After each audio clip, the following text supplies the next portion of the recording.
pada pagi hari ini topik kita adalah membahas tentang 5R. Ya, bagaimana sih 5R itu bisa menjadi basic mentality di antara kita. Oke, baik. Langsung aja supaya tidak panjang lebar. Seperti apa sih implementasi atau praktek 5R ini? Kita silakan Pak Silwan. Selamat pagi Bapak Ibu sekalian, salam kenal. Hari ini kembali Central System akan mengadakan training online.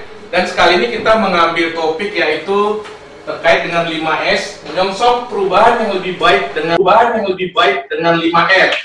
Oke, mungkin kalau Bapak Ibu mendengar kata 5S atau 5R, saya yakin Bapak Ibu sudah familiar ya dengan istilah tersebut, apalagi kalau Bapak Ibu berkecimpung di dunia manufaktur, ya. Dan kebetulan jika manufakturnya itu pemiliknya adalah orang Jepang, mungkin istilah ini tidak akan asing lagi. Sekarang kita akan membedah sedikit demi sedikit tentang apa itu 5R, ya, dari sisi basic mentality-nya. Oke.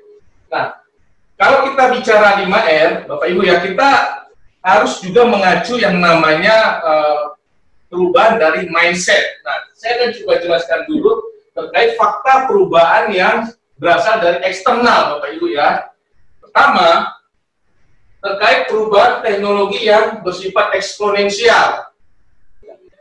Kita melihat sekarang ini, begitu cepatnya terjadi perubahan kemajuan teknologi di segala bidang, Bapak Ibu ya. Dari mulai bidang industri, manufaktur, kesehatan, dan sebagainya. Nah, bahkan kadang-kadang sebelum kita bisa menikmati teknologi tersebut, ya, sudah ada lagi muncul teknologi yang terbarukan, sehingga kita belum bisa mengadaptasi teknologi yang sebelumnya muncul lagi teknologi yang baru lagi, seperti itu ya. Nah, mau nggak mau, kita sebagai pihak eksternal harus bisa beradaptasi dengan perubahan-perubahan tersebut. Ya, salah satunya di dunia manufaktur, Bapak Ibu ya. Sekarang untuk mengerjakan satu produk saja sudah menggunakan yang namanya artificial intelligence ya. Banyak robot-robot yang digunakan untuk membuat satu produk. Nah, itu kan juga bagian dari perubahan eksponensial terkait teknologi ya. Kemudian ada lagi perubahan eksternal terkait perubahan budaya. Mungkin Bapak Ibu merasakan saat ini terjadi degradasi budaya di lingkungan sekitar kita ya. Kadang-kadang kalau kita mengatakan ke teman kita, ya, kita sering menyebut yang namanya family time dan sebagainya, ya. Tetapi faktanya di luar sana terjadi perubahan budaya. Di dalam satu lingkungan keluarga saja, kadang-kadang sibuk dengan, ya, memainkan gadgetnya. Jadi tidak lagi ada interaksi antar manusia di dalam lingkungan keluarga kita. Bahkan kalau kita katakan satu contoh, kita katakan ingin mengadakan acara keluarga misalnya begitu ya. Awalnya memang bicara acara keluarga, misalnya makan di luar. Tetapi pada saat hal tersebut dilakukan, masing-masing manusia sibuk dengan aktivitasnya sendiri. Jadi terjadi perubahan budaya, ya, akibat pengaruh juga dari teknologi itu sendiri. Kemudian masyarakat sekarang lebih kritis. Di luar sana masyarakat sangat kritis. Ketika ada satu isu yang terdengar, isu yang dilontarkan oleh satu orang atau beberapa orang atau satu organisasi, biasanya masyarakat langsung menyambut isu tersebut dengan segala komen-komennya. Kan dunia medsos seperti itu ya Bapak Ibu ya. Satu isu dilemparkan oleh seseorang, pihak yang lain langsung menanggapinya ya. Masyarakat lebih kritis. Contoh sekarang ini ya, ada program PSBB misalnya ya. Nah, itu langsung banyak respon yang masuk dari masyarakat. Ya, masyarakat itu sangat kritis terhadap satu masalah yang diluncurkan. Itu perubahan eksponensial sekarang. Kemudian media sosial. Nah, media sosial itu juga mengalami perubahan fungsi. Ya, mungkin kalau dulu media sosial itu hanya digunakan untuk berkomunikasi saja. Ya, tetapi saat ini media sosial pun digunakan menjadi bagian dari bisnis.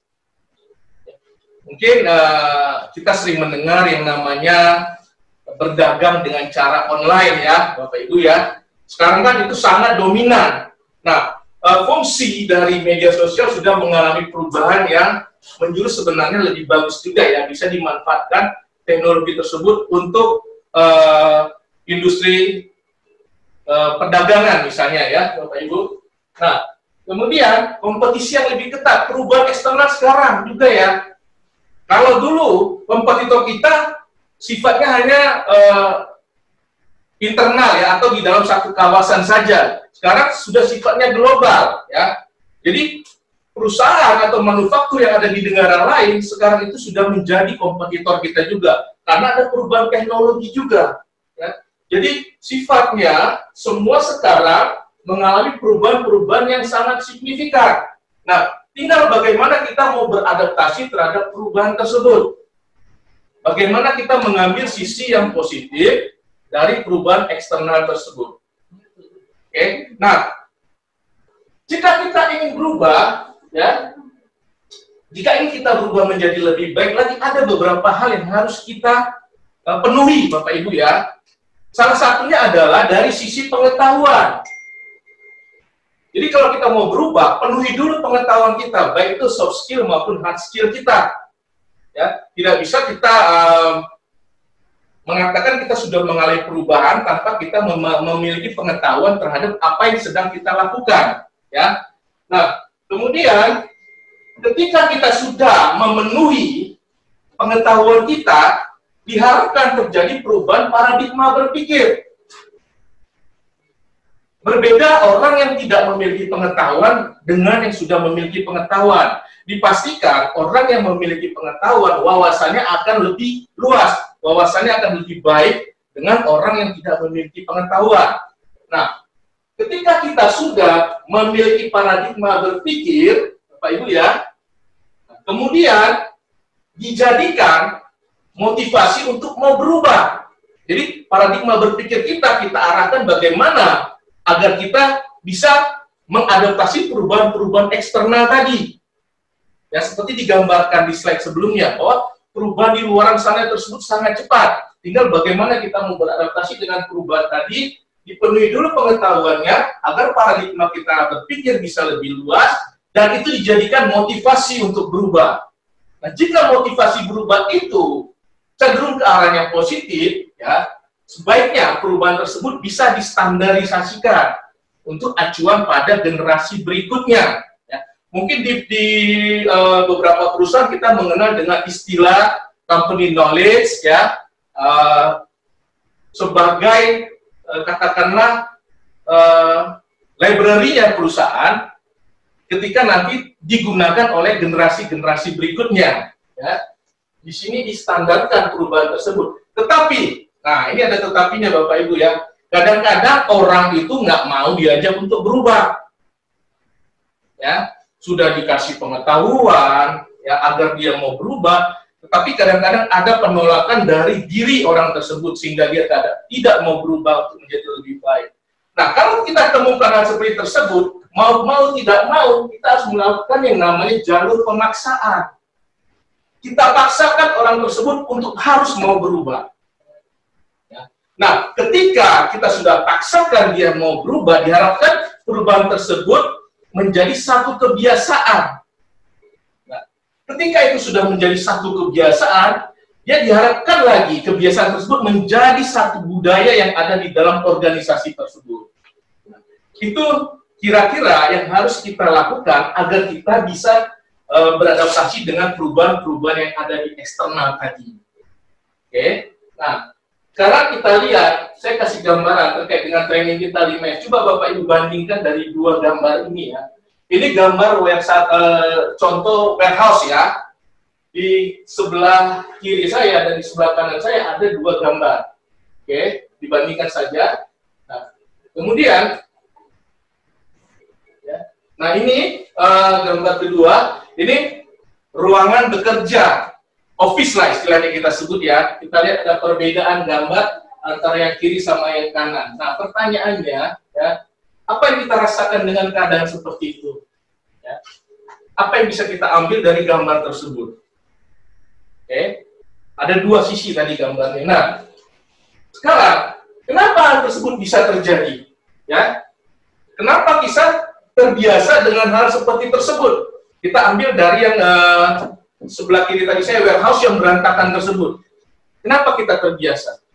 Kadang-kadang manusia ini melakukan penolakan ya terhadap satu kondisi yang sudah dialaminya atau satu kondisi yang sudah dijalaninya dengan memberikan beberapa argumen, memberikan beberapa alasan ya. Kadang-kadang dia bilang ini itu sudah menjadi satu kebiasaan kami sebelumnya gitu ya. Nah, terlalu banyak memberikan argumen, mungkin dia bilang materinya nggak ada, tempat materialnya tidak ada dan sebagainya. Nah, kenapa kondisi tadi bisa terjadi ya? Salah satunya adalah karena memang lingkungan kita kurang mendidik ya. Kita Indonesia ini memang kurang memiliki yang namanya budaya untuk bersih dan rapi ya. Kita ambil contoh ya, kepedulian terhadap kerapian dan kebersihan. Kita masih sering menemukan kadang-kadang orang membuang sampah ya yang seharusnya ada tempatnya, tapi dia tidak lakukan hal tersebut. Jadi memang itu belum menjadi budaya di dalam jiwa kita bahwa kita harus berlaku rapi ya, karena lingkungannya memang kurang mendidik untuk kita bisa menerapkan 5S tersebut. Nah kemudian kalau kita lihat gambar tadi, mungkin belum ada standar yang ditetapkan. Seperti apa sih yang kita sebut warehouse yang rapi itu? Seperti apa sih area bekerja atau office tersebut yang rapi? Karena memang belum ada standar yang kita tetapkan untuk mengatur terkait aktivitas tersebut. Ya. Kemudian kadang-kadang ya tidak ada ruang untuk menyimpan ya sesuatu benda atau sesuatu material atau sesuatu produk yang harusnya kita simpan. Space area kita terbatas ya. Mungkin saat ini Bapak Ibu mengalami ya dengan kondisi katakanlah PSBB ini ya, beberapa factory mungkin dia terus berproduksi, tetapi customer-nya tidak menerima produk tersebut karena customer-nya mungkin terimbas penjualan yang berkurang, sehingga si supplier tadi kebanyakan mengerjakan produk yang tidak bisa terkirimkan ke customer, menumpuklah itu di area warehouse ya. Nah, kalau sudah seperti itu kan mungkin kekurangannya adalah tidak ada tempat lagi untuk menyimpan produk tersebut ya. Jadi alasan ketiga kenapa kita terbiasa seperti itu, karena tidak ada tempat untuk menyimpannya ya. Kemudian nah ini, kenapa kita terbiasa lagi dengan kondisi yang tadi yang berantakan tersebut? Karena kadang-kadang kita masih memiliki kecintaan dengan barang yang sebenarnya sudah tidak terpakai. Sayang dibuang gitu ya. Nah ini biasanya ibu-ibu nih suka begitu ya. Ada barang yang sudah lama tersimpan, sebenarnya barang tersebut pun sudah tidak bisa digunakan lagi ya, sudah bisa tidak terpakai lagi. Tetapi kadang-kadang kita sayang untuk membuangnya. Kenapa? Karena kita memiliki pemikiran mungkin nanti barang tersebut bisa digunakan lain waktu. Ya, kadang-kadang masih ada pemikiran seperti begitu ya. Oke. Nah kemudian ini di dalam lingkungan bekerja kita masih sering menggantungkan aktivitas 5S tersebut kepada PIC yang memang bagian dari 5S ya, seperti petugas kebersihan ya. Mungkin di tempat Bapak Ibu ada yang namanya office boy ya, atau orang yang mengerjakan pekerjaan kebersihan di tempat Bapak Ibu. Kadang-kadang kita bergantung ke dia gitu ya, bahwa pekerjaan itu pekerjaan dia kok, bukan pekerjaan saya. Ya, itu masih banyak sering kita temukan. Nah, itu yang sering ya, yang sering terbenakkan di pikiran kita kenapa terjadi seperti tersebut ya. Nah, kira-kira apalagi sih yang bisa menyebabkan terjadi kondisi yang kurang rapi tersebut? Nah, nanti Bapak Ibu bisa tuliskan mungkin ya di kertas Bapak Ibu perbaikan yang nanti di kemudian hari ya. Nah, kondisi yang terbiasa tadi ya, kondisi yang terbiasa tadi terjadi di mana area penyimpanan kurang rapi, area office kurang rapi, itu biasanya terjadi karena salah satunya adalah perilaku kita sebagai manusianya ya. Perilaku kita sebagai manusianya. Satu, karena kurangnya pengetahuan kita terhadap yang disebut namanya 5S tersebut. ya. 5S tersebut memang kebanyakan orang identik hanya dengan bicara bersih-bersih gitu ya. Berarti tidak itu juga. Nah, kemudian aktivitas 5S tersebut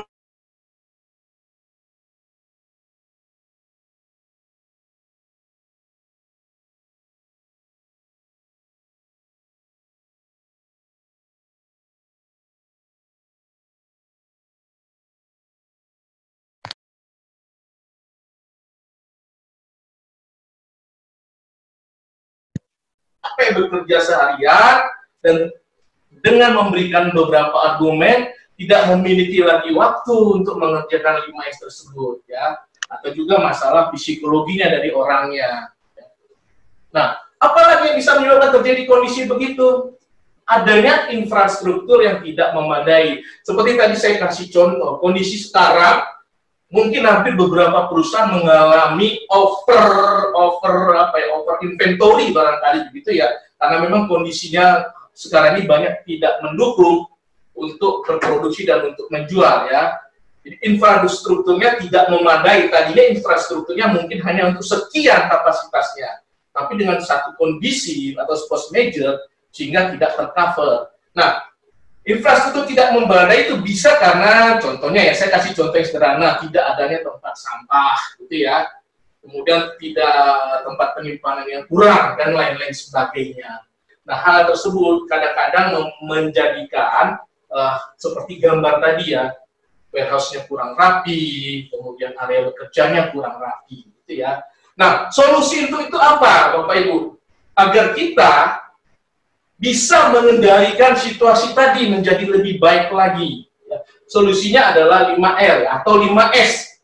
Ya mungkin kalau 5R ini istilah di Indonesia kali ya, kalau Jepang kan menggunakan konsep 5S, hanya perbedaan bahasa saja gitu ya. Nah, apa itu 5S? Ya. 5S itu bagaimana kita melakukan pemeliharaan lingkungan kerja, bagaimana kita melakukan pengorganisasian di area kerja agar kelihatan teratur, nyaman ya, sehingga tercipta kenyamanan dalam bekerja. Ketika tercipta kenyamanan dalam bekerja, itu bisa meningkatkan produktivitas kita dalam bekerja ya, dan membangun motivasi yang tinggi, semangat yang tinggi dalam bekerja. Jadi itu 5S Bapak Ibu ya. Bagaimana kita bisa menciptakan area kerja yang rapi, yang bisa mendorong motivasi kita untuk meningkatkan produktivitas kita dan sebagainya. Itulah 5S sebenarnya. Oke, nah ini saya tampilkan apa itu 5S dari sisi istilah ya. Kalau kita mengenalnya di definisi orang Jepang, dia bilang itu seri, seiton, seiso gitu ya. Nah, kalau kita gunakan di Indonesianya itu pemilahan, penataan, sampai dengan nanti pembiasaan. Nah, pembiasaan inilah yang disebut dengan ya, pembiasaan inilah yang disebut dengan budaya 5S tadi. Ya. Bagaimana kita menjadikan 5S tersebut menjadi sesuatu yang biasa. Oke. Nah, lanjut ya. Nah, sekarang pertanyaannya, kenapa pula sih kita melakukan 5S ya? Nah, tuh. Dengan kondisi kerja yang bersih dan rapi, ya, diharapkan itu bisa jadi awal atau motivasi kita untuk melakukan peningkatan bekerja, ya, dengan suasana bekerja yang nyaman. Oke.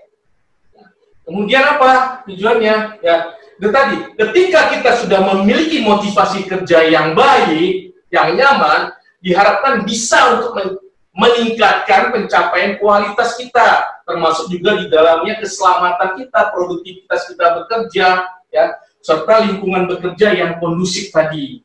Ya. Kenapa kita harus melakukan 5S? Itulah tujuannya ya. Kita bisa menciptakan lingkungan yang nyaman tadi untuk mendorong ke arah produktivitas, safety, dan lingkungan kerja yang membuat kita merasa aman dan kondusif. Ya. Kenapa kita harus 5S? Nah, subjek dari 5S itu, nah ini yang perlu kita garis bawahi ya, karena kalau kita bicara 5S, hampir 90% orang hanya bicara bersih-bersih, musik ya Bapak Ibu ya, Nah, di sini kita garis bawahi bahwa subjek dari 5S itu bukan hanya bicara bersih-bersih ya, bukan hanya bicara kerapihan, tapi adalah bagaimana kita menciptakan area kerja kita yang menjadi bersih dan rapi.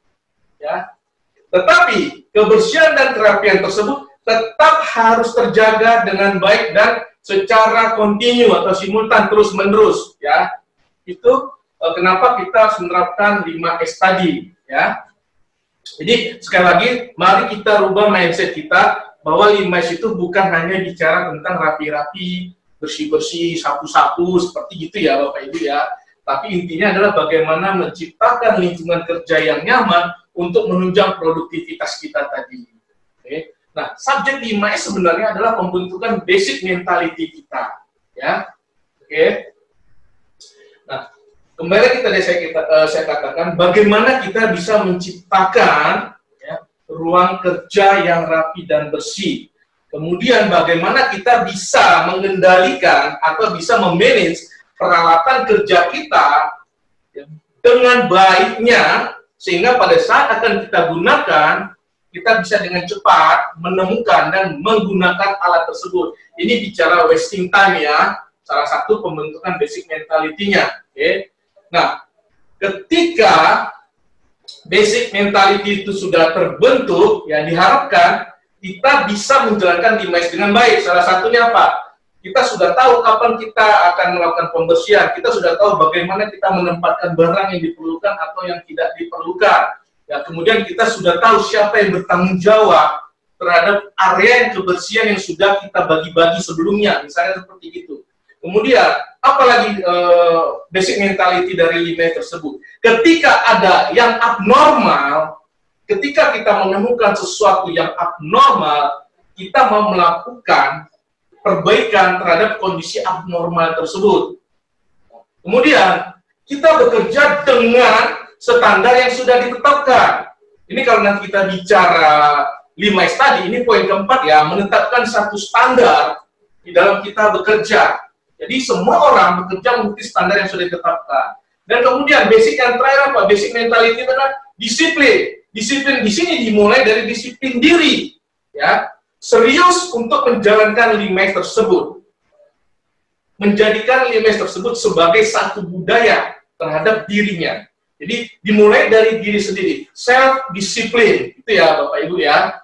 Oke. Nah, kalau kita bicara tentang 5S, sebenarnya ini satu tool yang sangat sederhana tetapi powerful, ya. Termasuk salah satu program TPM. Kalau kita melihat ke TPM ya, TPM itu tujuannya bagus, ya, menciptakan zero accident, menciptakan zero defect, menciptakan ruang kerja yang nyaman, ya, zero pollution dan sebagainya. Tapi tahukah kita bahwa dasar dari program TPM itu adalah 5S tersebut? Ya. Jadi kokohnya aktivitas TPM di perusahaan kita ditopang oleh basic dari 5S tersebut. Itu kekuatan dari 5S. Ya. Suatu tools yang sangat sederhana tetapi powerful. Jadi ketika kita tidak menjalankan 5S dengan baik dan benar, sesuai dengan yang tadi yang sudah ditetapkan standarnya dan kontinuitasnya tidak berjalan dengan baik, dipastikan hal-hal yang lain tidak akan mencapai targetnya. Ya. Oke. Itu kekuatan dari 5S tadi ya, bahwa dia menjadi satu pondasi di dalam kita menjalankan aktivitas TPM. Ini salah satu contoh, saya ambil TPM Bapak Ibu ya. Yang lain masih banyak basicnya, dimulai dari 5S dahulu. Ya. Nah, kemudian kita masuk ke intinya, yaitu tahapan pelaksanaan 5R tadi atau 5S tadi. Dimulai, ya. 5S ini dimulai dari munculnya komitmen dari top manajemen. Nah, jadi top manajemen diharapkan mensupport aktivitas 5S tersebut. Oke. Dengan cara apa?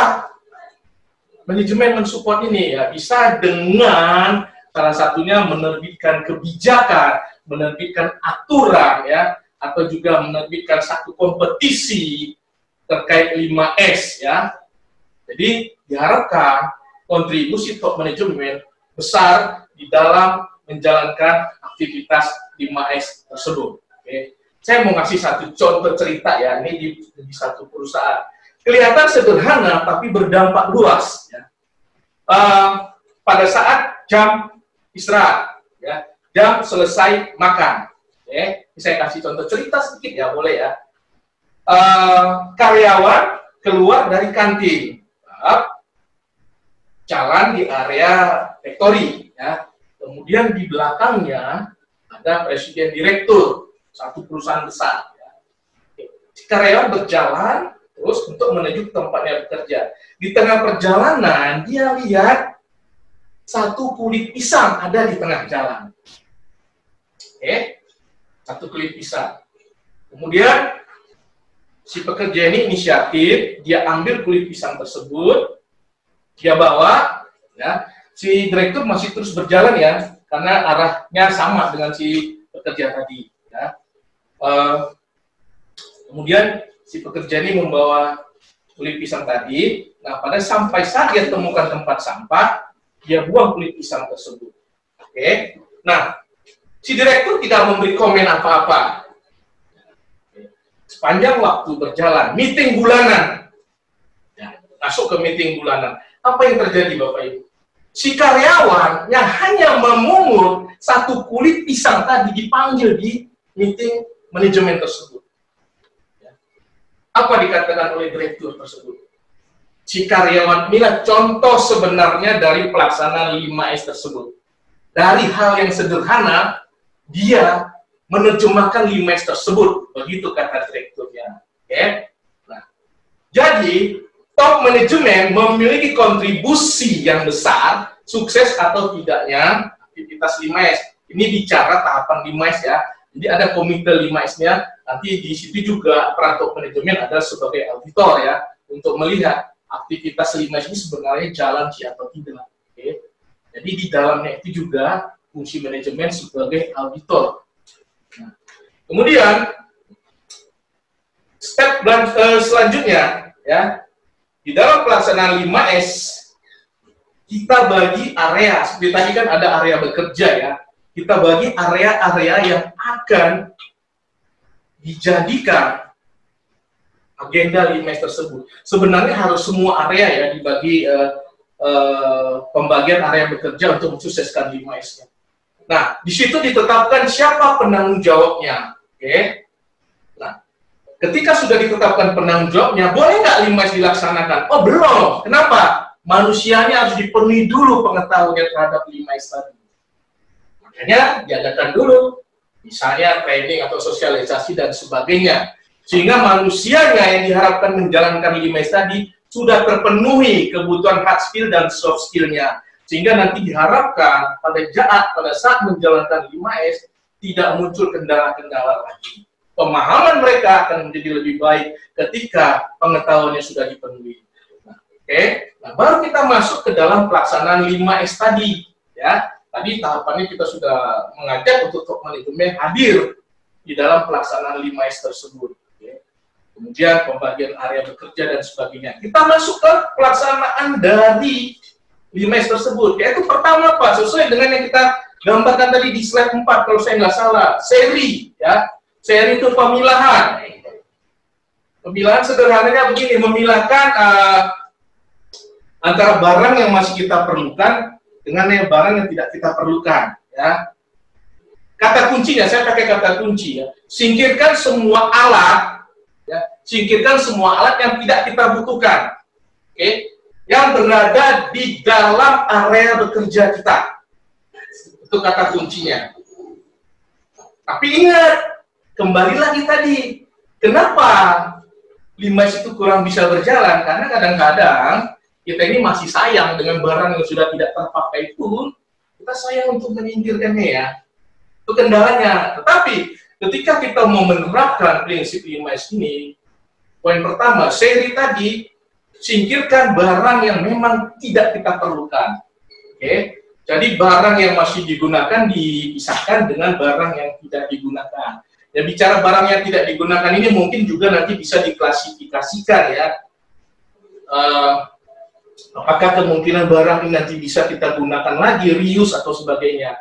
Ya. Tetapi intinya di dalam area bekerja kita fokus untuk menempatkan barang-barang yang memang kita perlukan saja. Oke, itu S pertama. Kemudian masuk S kedua, seitor, penataan, ya.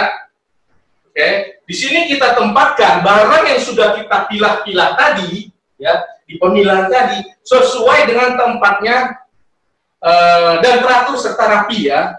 Kata kuncinya, ya, letakkan semua alat yang kita butuhkan, ya, hasil dari seri tadi, ya, sesuai pada tempatnya, dan alat tersebut gampang untuk dijangkau ketika ingin digunakan. Oke, sederhana ya, image-nya sederhana ini. Ini kalau dalam pelaksanaan sederhana. Oke, nah problemnya begini, Bapak Ibu, ketika kita sudah menempatkan, ya, barang tersebut sesuai dengan tempatnya, masih banyak konsep yang berbeda dengan definisi rapi tadi, ya. Mungkin di satu sisi ketika kondisi barangnya seperti A susunannya, orang tersebut mengatakan ini sudah rapi, ya. Tetapi belum tentu versi rapi itu sama dengan si A tadi, ya. Pihak B mungkin mengatakan ini belum rapi, ya. Jadi definisi rapi ini belum tentu sama untuk setiap orang. Saya kasih gambar contoh, ya. Menurut Bapak Ibu, gambar di bawah ini, ya, kira-kira sudah rapi atau belum? Mungkin menurut Bapak Ibu sudah rapi, tapi menurut orang lain juga belum tentu rapi. Atau kebalikannya, Bapak Ibu menganggap itu belum rapi, tapi orang lain mengatakan itu sudah rapi, ya. Oke, nah ini lebih contoh, lebih agak sulit membedakannya, ya. Saya ambil contoh ini kamar hotel, ya. Saya ambil dari hotel bintang 3, hotel bintang 5. Tadinya saya mau ngambil bintang 7 tapi nggak ada, ya. Jadi hotel bintang 3 sama hotel bintang 5, kalau kita lihat perbedaannya ada nggak? Ya. Antara hotel bintang 3 sama hotel bintang 5. Perbedaannya, ya, kalau di bintang 3 mungkin dengan kondisi selimut yang seperti begini, mereka bilang sudah rapi. Ya. Tetapi di bintang 5, oh, mereka nggak mau. Seperti ini dibilang belum rapi. Ya. Oke. Nah, itu tadi menggambarkan bahwa definisi rapi itu untuk setiap orang bisa saja berbeda. Oke. Ya. Oke. Nah, lanjut ya, Bapak Ibu, ya. Nah, ini prinsip seri dan seiton, ya. Oke. Setiap barang harus ada tempatnya, tadi sudah disampaikan di seiton, ya. Kemudian setiap area bekerja itu harus memiliki tanggung jawab. Ini untuk mengajarkan mereka bertanggung jawab menjalankan device dengan konsisten tadi, ya. Nah, kemudian terkait seiton tadi, menempatkan barang yang sudah dipilah sesuai dengan tempatnya agar gampang dijangkau, itu bisa kita klasifikasikan lagi, ya. Kan nggak semua barang yang sudah kita pilah tadi kita tempatkan pada tempatnya, sering digunakan atau tidak, itu bisa kita klasifikasikan, ya. Tinggal kita sendiri nanti yang menetapkannya standarnya, ya, terkait penempatan barang-barang yang sudah dipilah dan ditempatkan sesuai dengan tempatnya. Kemudian kita masuk S yang ketiga, yaitu perawatan, ya. Nah, ini kembali lagi disampaikan kenapa 5S itu gagal, kebanyakan karena masih mengandalkan pihak ketiga, itu salah satu contohnya petugas kebersihan, ya. Itu salah satu poin mengakibatkan 5S tidak berjalan. Nah, sebenarnya yang menjalankan 5S tersebut adalah kita masing-masing, individu per individu. Jadi tidak lagi mengandalkan pihak ketiga, ya.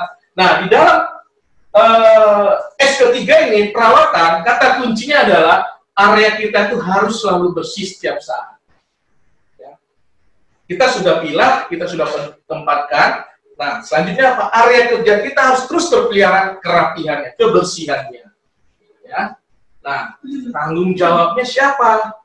Ya. Tidak usah kita sampaikan, oh, tanggung jawab kebersihan itu bukan sepenuhnya tanggung jawab petugas kebersihan, tetapi tanggung jawab dari masing-masing individu yang ada di organisasi tersebut. Ya. Tugasnya apa? Emang bersihkan tempat kerjanya sendiri. Oke? Ya. Nah, kemudian kan dia sendiri yang tahu tingkat kebutuhan terhadap barang-barang yang sudah dipilah tadi, kemudian dia sendiri yang tahu terkait urgensi penggunaan dari barang-barang yang sudah dia pilih tadi. Oke, kita masih tetap ada petugas kebersihan, tapi kita usahakan petugas kebersihan tersebut sifatnya adalah bekerja untuk mengerjakan yang sifatnya eksternal. Tetapi untuk bagian pekerjaan kita, area kerja kita, usahakan kita sendiri yang melakukan aktivitas tersebut. Ini bicara mindset lagi, basic mentality. Ya, basic mentality bahwa 5S tersebut adalah menjadi tanggung jawab masing-masing individu. Ya. Nah, kemudian S berikutnya, Seikitsu, yaitu pemantapan. Ya, pemantapan. Nah, di sini tugas kita adalah membuatkan standar, ya, terkait aktivitas yang 3S tadi, ya, seri, seton, dan seiso, ya. Kita buatkan standar agar pemikiran setiap orang itu sama. Ya. Jadi seperti yang tadi disampaikan, bahwa kadang-kadang definisi rapi itu pun berbeda-beda dari setiap orang. Nah, di tahap keempat ini Seikitsu, kita tetapkan standarnya.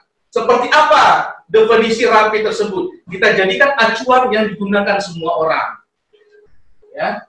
Nah, kata kuncinya adalah pertahankan suasana dan pengaturan yang tempat kerja yang sudah dibenahi tadi melalui S1, S2, dan S3 tadi. Ya.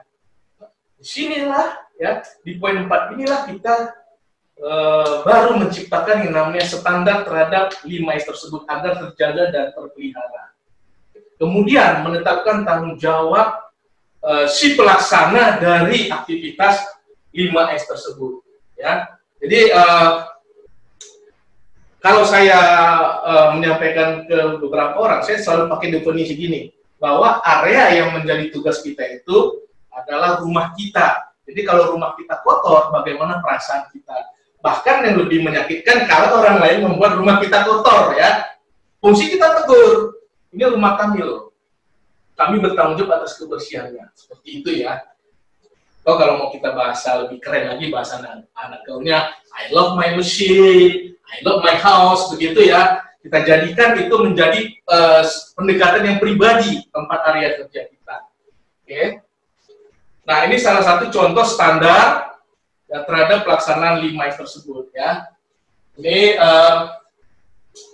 dibuatkan standar dari meja kerja yang berantakan, kemudian dirapikan, mungkin nanti bisa dibuat di sini apa ya namanya line tip itu, ya, pembatas bagian masing-masing. Kemudian, nah ini, ya, penempatan alat-alat bekerja, ya.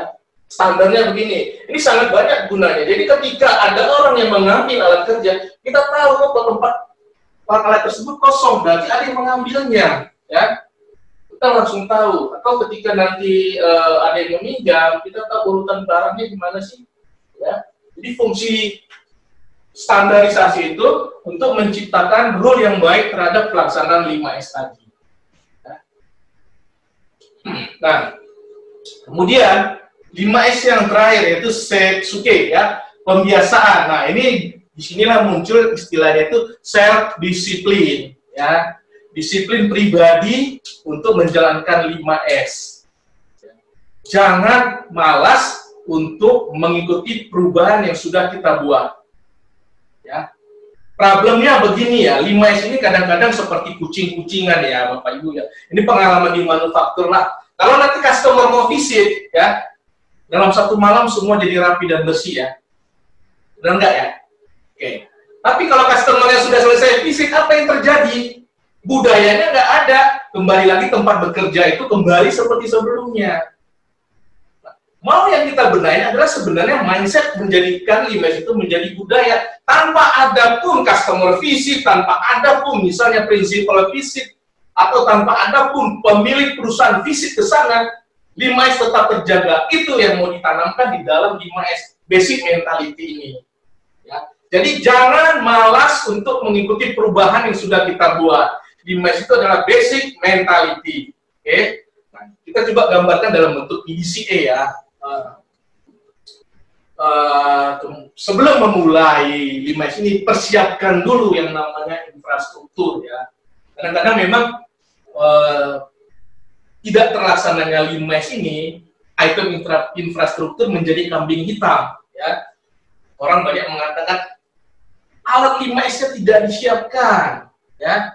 Area kerjanya sudah sempit, gitu ya. Nah, persiapkan dulu infrastrukturnya, ya, untuk menjalankan 5S tersebut. Nah, ketika itu sudah lengkap, tagih komitmen dari setiap orang, ya, bahwa mereka mau menjalankan 5S tersebut. Oke?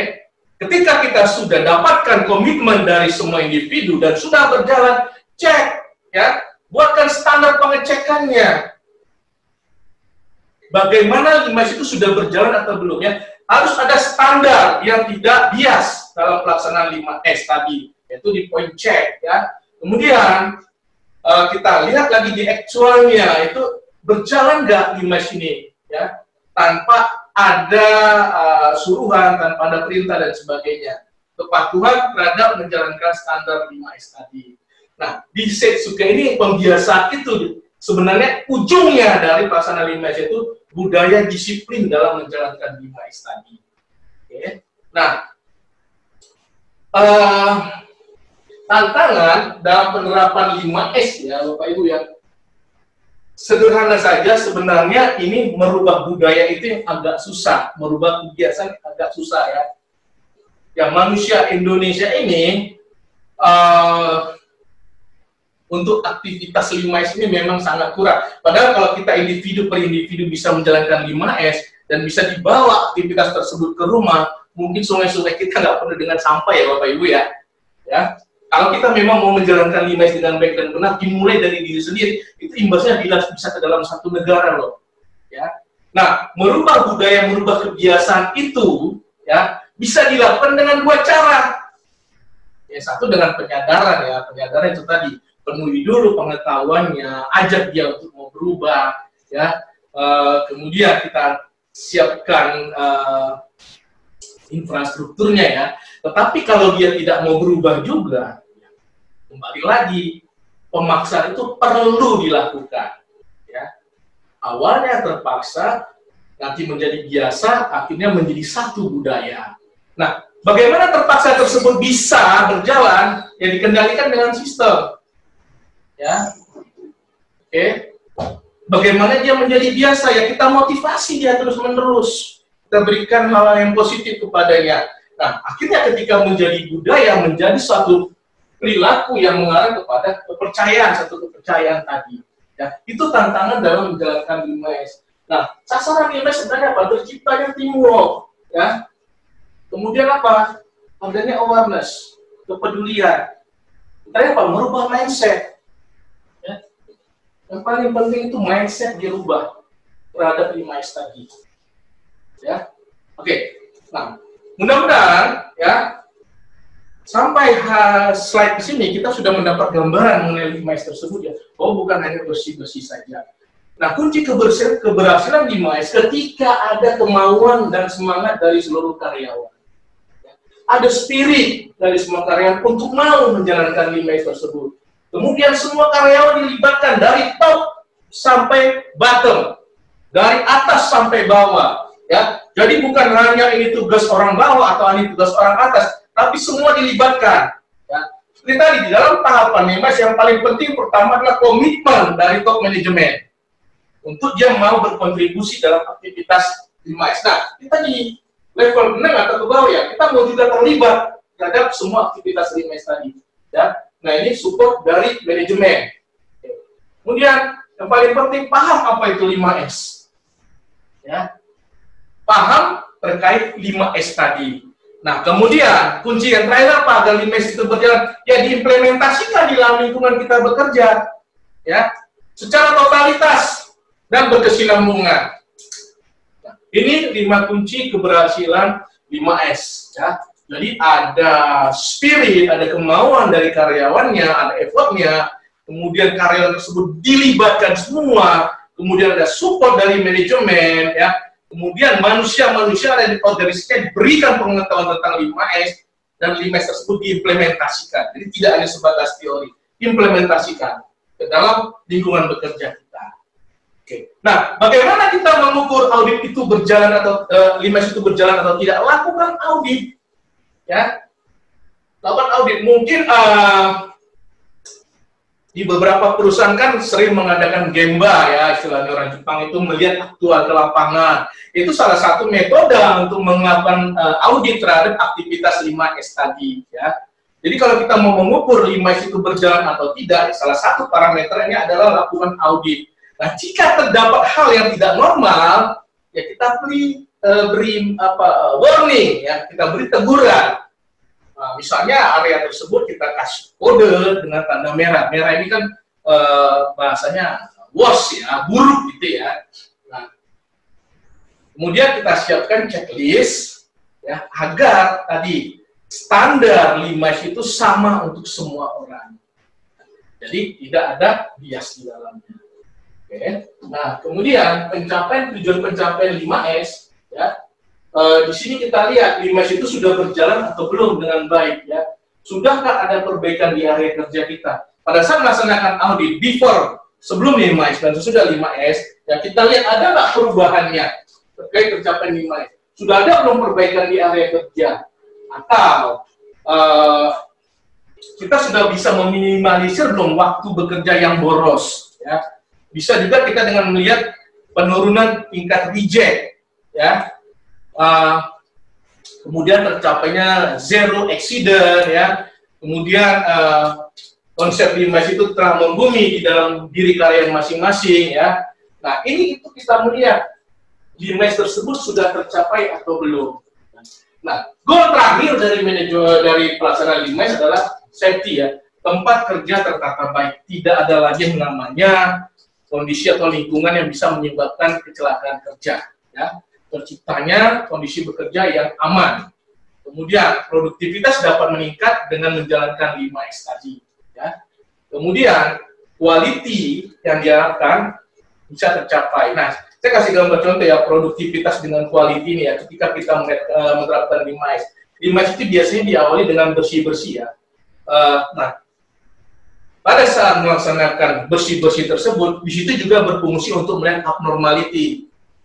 Nah, kalau kita menemukan hal yang abnormality di mesin dan kita bisa perbaikin, itu kan bisa meningkatkan produktivitas dan juga bisa menghindarkan terjadinya defect akibat mesin yang bekerja yang memiliki kondisi abnormal. Ya.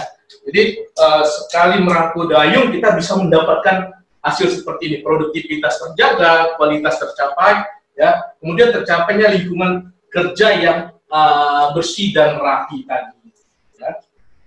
Oke, nah diharapkan dengan training kita ini, Bapak Ibu ya mau untuk bersiap lagi melakukan perbaikan 5S yang lebih semangat lagi agar tercapai yang tadi kita harapkan. End goal tadi itu safety, productivity, quality dan lingkungan yang mendukung kenyamanan bekerja.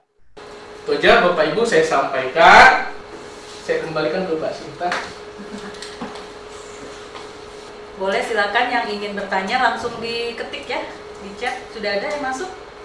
Baik, dari Pak Dinar Sugi Harjanto, metode seperti apa yang efektif untuk membangun budaya 5S? Apakah reward dan punishment bisa efektif? Dan PDCA untuk 5S sudah berjalan?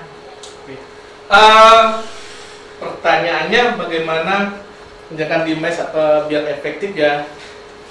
Kalau kita menggunakan metode punishment dan reward ya, kalau kita kembali ke materi training ya, itu bukan muncul dari kesadaran sendiri ya Bapak Ibu ya. Artinya ada faktor X yang memaksa orang tersebut untuk mau menjalankan 5S. Sebenarnya kan tujuan kita adalah menimbulkan kesadaran dari masing-masing individu ya untuk mau menjalankan 5S tadi. Jadi dari diri sendiri dulu muncul. Tetapi tidak disalahkan sih kalau Bapak Ibu ingin memberikan reward atau punishment ya. Ketika dia disadarkan tidak bisa, ya mungkin kita harus melakukan sistem pemaksaan tadi. Pemaksaannya apa? Ya di punishment itu tadi. Nah, kita apresiasinya apa? Memberikan dia reward. Ya. Kan tadi ada dua konsep bagaimana mensukseskan merubah budaya 5S tadi ya, dari penyadaran dan pemaksaan. Nah, metode pemaksaan ya bisa seperti itu ya Bapak ya ini ya. Bapak ya. Nah, boleh silahkan ya.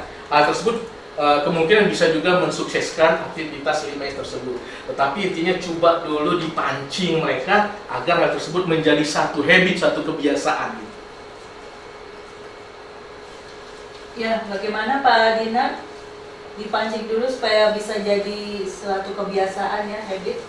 Saya lanjutkan ke penanya berikutnya dari PT Intra Aneka Lestari ya. Bagaimana menginspirasi rekan kerja kita supaya sama-sama semangat? Menginspirasi. Ya, untuk menginspirasi teman-teman ya, kita harus penuhi dulu pemahaman dia tentang 5S tersebut ya. Di slide beberapa tadi, kalau kita sudah penuhi pengetahuannya tentang 5S ya, diharapkan dia termotivasi, memiliki motivasi yang kuat untuk menjalankan 5S tersebut. Nah, kendala kita kan kadang-kadang kita hanya sebatas ayo kerjakan 5S tanpa mereka ketahui 5S itu sebenarnya apa. Yang kita gembar-gemborkan adalah 5S itu bersih-bersih loh ya. Tetapi kita tidak menjelaskan secara clear bahwa 5S itu tidak selalu seperti itu. Tapi di situ bicara menciptakan satu budaya. Jadi coba penuhin dulu pengetahuannya tentang 5S. Mudah-mudahan dengan terpenuhinya pengetahuan dia tentang 5S, dia memiliki motivasi untuk berubah, untuk menjalankan 5S dengan kesadaran sendiri.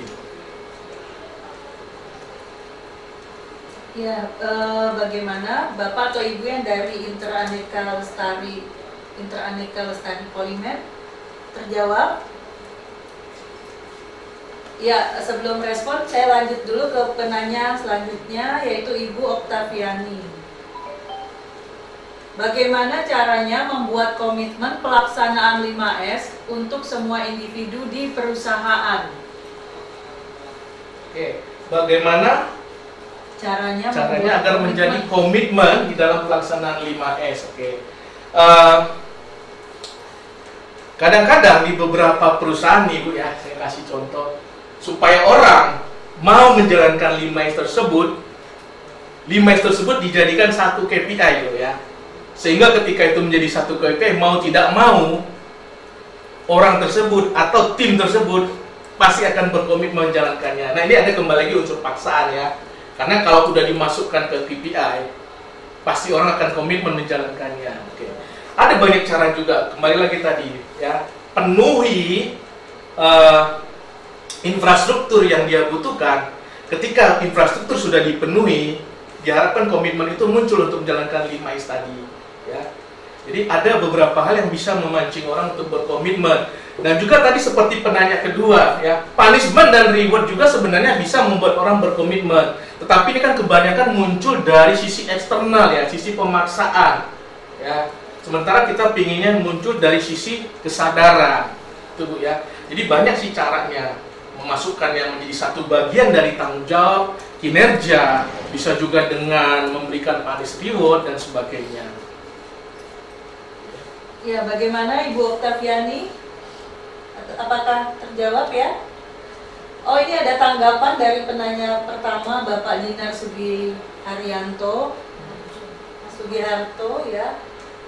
Sudah dilakukan motivasi dan dipancing, tetapi belum adanya perubahan dan sepertinya sudah mendarah daging, terutama pegawai senior, Pak. Oke, kalau udah bicara senior beda nih. Tapi begini Pak, ketika orang dihimbau atau dimotivasi untuk berubah tidak bisa ya, kembali lagi kita masuk ke poin kedua, pemaksaan tadi. Kita buat sistem yang mengatur agar dia mengikuti aturan 5S tersebut.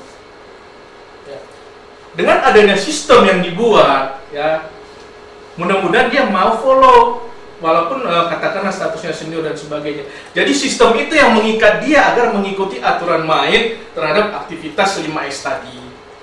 Gitu. Jadi kembali lagi unsur pemaksaan, ya. Sebenarnya tujuan kita 5S ini kan merubah mindset Pak ya. Memang agak susah ya merubah mindset orang. Ya tapi kalau memang sudah tidak bisa dirubah, kembali ke poin kedua, lakukan unsur pemaksaan tadi agar dia mau mengikuti aturan mainnya, sistem yang sudah dibuat. Ya baik. Kami lanjutkan ke pertanyaan berikutnya dari Bapak Bismar. Bagaimana merubah mindset karyawan, terutama karyawan lama yang sudah senior, agar mau menjalankan 5S? Kalau tadi senior juga ya. Kebanyakan 5S hanya saat mau audit saja, Pak. Nah, tadi sudah kita sampaikan, Pak, ya.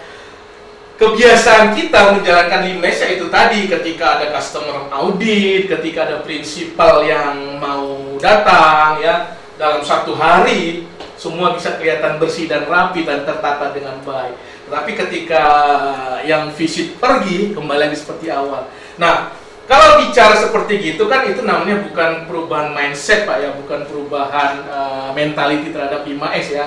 Yang kita harapkan adalah perubahan mentality. Tetapi kalau dalam level, kembali lagi, kalau dalam level posisi senior, ya, mindsetnya sudah tidak bisa dikendalikan, bukan tidak dikendalikan, tidak bisa dirubah, ya kita gunakan poin kedua lagi, ya. Tetapi pemaksaan ini dengan sistem, ya Pak, ya, dengan ada standar, ya, bukan maksudnya memaksakan tanpa ada dasar. Kita buatkan sistem dalam pelaksanaan 5S tersebut agar kembali lagi dia follow, mau nggak mau dia harus ikut sistem tersebut, begitu Pak. Jadi kembali pembuatan sistem dalam menjalankan 5S, standarisasi terhadap pelaksanaan 5S.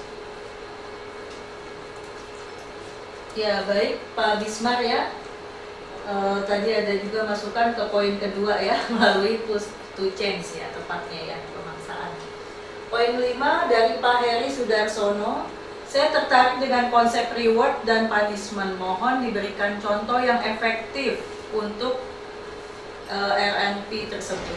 Oke, untuk punishment dan reward. Nah, tadi di slide terkait audit, ya, di situ ada yang namanya check sheet, itu standar penilaian, Pak, ya. Nah, sebelum kita memulai yang namanya aktivitas 5S, kalau kita memberikan punishment dan reward, kita harus sosialisasikan dulu standar pelaksanaan 5S itu seperti apa, ya. Terus yang mendapatkan reward jika seperti apa, yang mendapatkan punishment jika seperti apa. Ketika itu sudah kita tetapkan, kita buatkan yang namanya 5S itu mau nggak mau memang harus diaudit untuk melihat pemenuhannya berjalan atau tidak. Nah, di dalam checklist itu kita buat standarnya lagi, ya, penilaian untuk masing-masing item yang sudah kita buatkan sebelumnya. Jika pada saat pelaksanaan audit tersebut ternyata poin-poin yang sudah disampaikan tadi, disosialisasikan tadi sebagai item untuk mendapatkan reward tidak terpenuhi, ya mau nggak mau dia harus mendapatkan punishment. Tetapi disosialisasikan di depan, ya Bapak Ibu, ya, jadi mereka tahu acuannya mau berbuat seperti apa. Ya, bagaimana Bapak? Oh, ini ada tanggapan dari PT Interaneka Lestari, bagaimana cara mengecek efektivitas 5S terhadap pendapatan perusahaan. Oke, bagaimana mengecek 5S terhadap pendapatan perusahaan. Nah, tadi kan kita bicara end goal-nya dari 5S, pertama safety, kedua productivity, ketiga quality, keempat lingkungan kerja. Nah, kalau ini keempat-empatnya tercapai, berarti kan pengeluaran perusahaan bisa reduce lebih sedikit, ya. Ketika terjadi kecelakaan kerja, itu kan beban bagi perusahaan, mungkin cost-nya harus dikeluarkan besar. Kemudian ketika produktivitas tidak tercapai, ya, misalnya kita hari ini harus kirim ke customer sekian unit, tetapi karena produktivitas tidak tercapai, kita bisa kena penalti. Penalti kan juga pengeluaran dari perusahaan. Kemudian terkait yang ketiga, quality. Ketika kita tidak melaksanakan 5S dengan baik, ya, pengecekan awal dan sebagainya, banyak produk reject. Berapa uang yang harus kita keluarkan untuk item rework, item repair, ya, dan yang terakhir lingkungan kerja juga harus nyaman. Ya. Kalau nggak nyaman nanti orang banyak yang sakit dan sebagainya. Nah, itu kan menjadi pengeluaran dari perusahaan. Mungkin secara keuntungan langsung tidak tergambarkan, tetapi mungkin pengeluaran bisa kita kurangin ketika kita melaksanakan 5S ini tadi. Ya, bagaimana Bapak atau Ibu dari PT Interaneka Lestari, ya. Selanjutnya Pak Ivan Setiawan dari Non-Verindo. Bagaimana menerapkan 5S di industri peleburan logam yang cenderung berdebu dan sulit rapi. Non-perindo ya. Oke. Bagaimana menerapkan 5S di industri yang cenderung berdebu gitu ya, kotor ya. Nah, ya kembali lagi ke konsep tadi Pak 5S itu ya. Ada seri pemilahan mana produk, mana material-material yang sudah memang tidak kita gunakan ya. Mana yang masih kita pakai, ya kembali lagi ke konsep seri, sekon itu tadi ya. Kemudian dari pemilihan tadi ya kita tempatkan sesuai dengan bagiannya masing-masing, alat kerja dan material kerja gitu ya. Kemudian apa berikutnya apa ya, seiso ya, pembersihan. Nah mungkin kesulitannya mungkin di poin pembersihan Pak ya, karena katanya tadi pekerjaannya, area kerjanya gampang menghasilkan debu. Yang mau nggak mau kita tetapkan standarnya. Kembali lagi, rapi itu masing-masing orang atau masing-masing perusahaan mungkin berbeda definisi rapi. Mungkin orang melihat, misalnya Bapak punya factory, oh itu kotor. Tapi dengan standar yang Bapak tetapkan, ini standar kami. Ini sudah bagian dari rapi ya. Melihat area bekerja ya, mungkin bisa dibeda-bedakan standar rapi tersebut. Kita nggak bisa samakan misalnya standar rapi manufaktur, misalnya pembuatan alat-alat kesehatan dengan manufaktur yang katakanlah hot forging ya, yang percikan apinya kemana-mana mengotori area sekitarnya. Kita nggak bisa samakan standar rapi di situ, standar bersih di situ. Jadi standarnya kita buatkan.